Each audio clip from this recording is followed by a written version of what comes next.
Hi guys, magandang gabi po sa lahat, lalo na po sa ating mga kapwa security personnel. Welcome back po sa aking munting channel. So mga 5-9, sa video ito, ang pag-uusapan po natin is regarding po ito sa uplift assistance na binibigay po ng gobyerno. No? So, ang tanong po natin, paano natin malaman kung qualified po tayo na makatanggap ng sinasabing ayuda? Okay? Ito mga 5-9 sa sinasabing uplift assistance na ito ay meron tatlong kategory. So, unang-una po is yung 1.5 million na tao na low-income workers, no? At membro po ng SSS. So, maaari pong makatanggap. Pero siyempre, may qualification po yan. Next mga 5-9 is yung 2.5 million na poor at near poor household na kasama po sa 2024 Community-Based Monitoring System ng DSWD or ng PSA, no? So, makakatanggap din po sila. At ang last na category is yung 3.5 million na membro po ng purpose or walang gutom program. Siyempre, kabilang po doon sa talaan ng DSWD or doon sa purpose, no? So, sila po yung makakatanggap. Okay? So, mga 5-9, ngayon, dahil siyempre, membro tayo ng SSS, bilang isang security personnel, ay automatic, membro tayo ng SSS, inuhulugan po tayo, or may nagko-contribute tayo sa SSS. So, paano natin malalaman kung qualified po ba tayo? Okay? So, focus lang tayo mga 5-9 dito sa first category, dahil nga dyan tayo napapabilang bilang mga security personnel at low-income workers po tayo. So, napapabilang po tayo sa first category. So, paano ba tinutukoy ng uplift assistance na ito kapag membro tayo ng SSS? Okay? So, ano po ang mga requirements or qualification para maka-avail tayo bilang isang SSS member? Okay?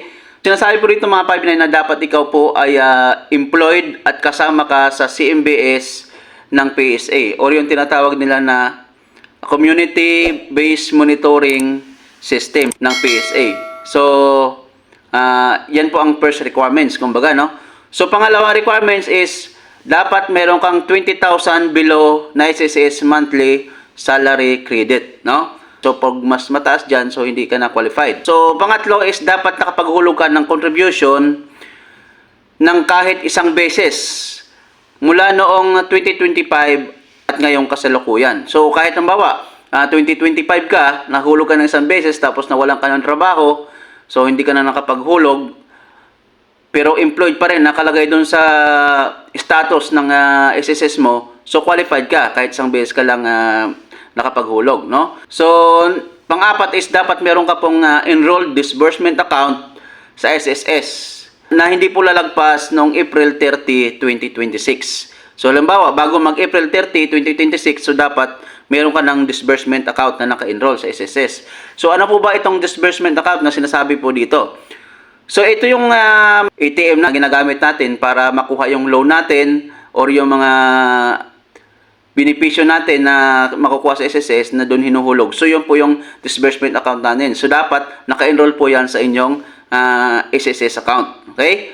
So, yan po yung apat na requirements na kailangan po natin makomply, no? Or masunod bago tayo maka-avail or makatanggap ng tinatawag na lang uplift assistance. Okay?